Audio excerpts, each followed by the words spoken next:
ওম সাইরাম। কেমন আছো সাই বন্ধুরা? আজ তোমাদের বলবো বাবার আরেকটি লীলার কথা।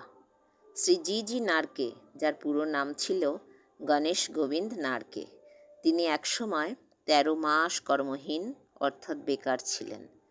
তখন বেশিরভাগ সময়টাই উনি শিরডিতে সাইয়ের সঙ্গ করে কাটাতেন। তার সাইয়ের প্রতি ছিল পরম আস্থা, বিশ্বাস, আর তিনি চাইতেন যে বাবার আশীর্বাদে তার একটি চাকরি বা কাজ হোক। ১৯১৪ সালে একদিন নারকে দেখেন যে বাবা ফকিরদের পুরনো কাফনি বিতরণ করছেন, যারা গৃহত্যাগী সন্ন্যাসী তাদের, জাগতিক বিষয় থেকে যাদের মোহ শেষ হয়ে গেছে তাদের। নারকে দেখতে দেখতে ভাবতে লাগলেন যে বাবা তাকেও একটি কাফনি দেবেন, কারণ তিনিও ফকির জীবন বেছে নিতে চান। সাই তৎক্ষণাৎ তার মনের কথা জানতে পেরে গেছেন এবং তিনি তাকে বললেন তার কাছে সরে বসতে। মিস্টার নারকে সাইনাথের কাছে সরে বসলেন।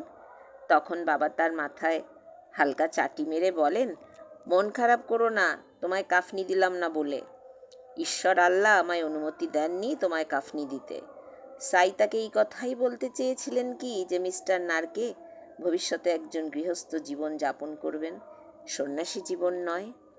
বাবার লীলা বাবাই জানেন, বাবার কথা বাবাই জানতেন।